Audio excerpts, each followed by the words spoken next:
அண்மை செய்தி. மடப்புரம் கோவில் காவலாளி அஜித்குமார் கஸ்டடி மரணம் தொடர்பான வழக்கு உயர்நீதிமன்ற மதுரை கிளையில் விசாரணையானது மேற்கொண்டு வரும் நிலையில் மரணத்தை மறைப்பதற்காக 50 லட்சம் பேரம் பேசப்பட்டதாக புகாரானது முன்வைக்கப்பட்டிருக்கிறது. கூடுதல் விவரங்களோடு இணைகிறார் செய்தியாளர் மதியழகன். வணக்கம் மதியழகன், விவரங்கள்.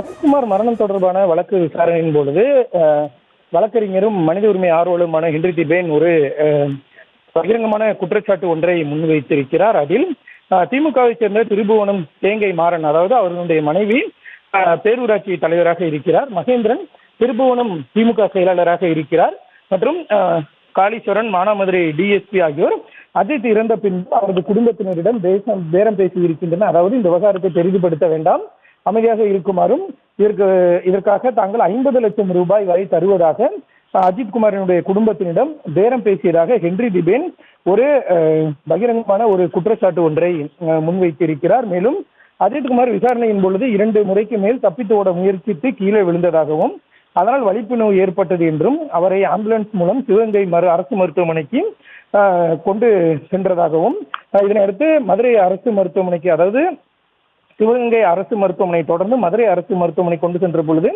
அஜித்தை பரிசோதித்த மருத்துவர்கள் அஜித் வரும் வழியிலேயே உயிரிழந்து விட்டதாக மருத்துவர்கள் கூறியதாகவும் ஹென்றி திபேன் குறிப்பிட்டு இருக்கிறார். மேலும் அஜித்குமார் விசாரணையின் பொழுது தப்பித்தோட முயற்சித்துள்ளார் என காவல்துறை எப்போதும் போல கூறக்கூடிய கதையை கூறுவதாகவும் ஹென்றி திபேன் சார்பில் தெரிவிக்கப்பட்டிருக்கிறது. மேலும் இது முழுக்க சட்டவிரோதமாக நிகழ்ந்த காவல் மரணம் என்றும், தலைமை காவலர் கண்ணன் இவர் மானாமதுரை டிஎஸ்பியினுடைய சிறப்பு படையைச் சேர்ந்தவர், இவர் அங்கிருந்து திருபுவனம் வந்து விசாரித்தது விதிமீறல் என்று பார்க்கப்பட வேண்டும் என்றும் அவர் குறிப்பிட்டிருக்கிறார். என்றால் தலைமை காவலர் கண்ணன் வந்து அந்த காவல் நிலையத்தில் பணியாளராக இல்லை, அவர் வந்து மானாமதுரை டிஎஸ்பியினுடைய சிறப்பு படையை சேர்ந்தவர். அவர் அங்கிருந்து வந்து எப்படி இந்த விவகாரத்தை விசாரிக்கலாம், இதுவே வந்து ஒரு விதிமுறையை மீறிய செயல் என்றும் ஹென்றி திபேன் சார்பில் குறிப்பிடப்பட்டிருக்கிறது.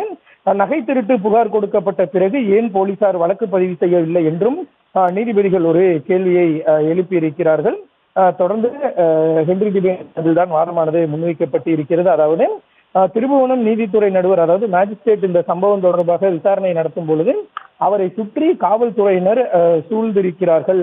அப்படி சூழ்ந்திருக்கும் பொழுது இப்படி வந்து காவல்துறை சூழ்ந்திருந்தது தவறு என்றும் அவர் குறிப்பிட்டிருக்கிறார். மேலும் உடற்கூராய்வு தொடங்குவதற்கு முன்பாக அஜித்தினுடைய உடலை முழுமையாக பார்ப்பதற்கு தாய் மற்றும் அவரது சகோதரருக்கு அனுமதி மறுக்கப்பட்டு இருக்கிறது, இதுவும் தவறான ஒரு செயல் என்றும் ஹென்றி திபேன் குறிப்பிட்டிருக்கிறார். மேலும் உடற்கூராய்வு அறிக்கை தற்பொழுது வரை அஜித்தினுடைய தாயாரிடம் வழங்கப்படவில்லை, உடனடியாக அவர்களுக்கு அந்த உடற்கூராய்வினுடைய அந்த அறிக்கையானது வழங்கப்பட்டிருக்க வேண்டும், அவ்வாறு வழங்கப்படவில்லை என்றும் அவர் குறிப்பிட்டிருக்கிறார். தொடர்ச்சியாக பல்வேறு வாதங்களை முன்வைத்து ஹென்றி திபேன் சார்பில் வாதங்களானது முன்வைக்கப்பட்டு வருகிறது.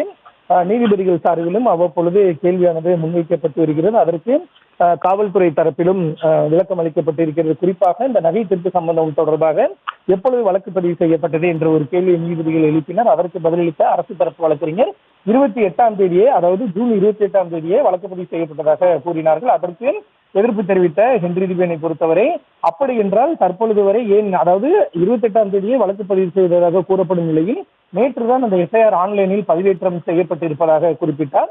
இதற்கு மறுப்பு தெரிவித்த காவல்துறை தரப்பு வழக்கறிஞர் புகார் அளித்ததும் உடனடியாக சிஎஸ்ஆர் வழங்கப்பட்டதாக தெரிவிக்கப்பட்டிருக்கு. அதாவது அந்த புகாரை பெற்றதற்கான ஒரு சான்று ஆவணம், அதனை பெற்றுக்கொண்டதற்கான ஒரு சான்று ஆவணம் அளிக்கப்படும். அப்படி அந்த சான்று ஆவணம் என்று சொல்லக்கூடிய சிஎஸ்ஆர் 28ஆம் தேதியே வழங்கப்பட்டு விட்டதாக குறிப்பிட்டிருக்கிறார். ஆனால் ஹென்றி திபேன் தரப்பில் நேற்றுதான் அந்த எஃப்ஐஆரினுடைய நகல் வந்து ஆன்லைனில் பதிவேற்றம் செய்யப்பட்டிருப்பதாக குறிப்பிடப்பட்டிருக்கிறது. மேலும் நீதிபதிகளை பொறுத்தவரை உடனடியாக ஏன் இந்த வழக்கு பதிவு செய்யவில்லை என்ற ஒரு கேள்வியையும் எழுப்பி வருகிறார்கள்.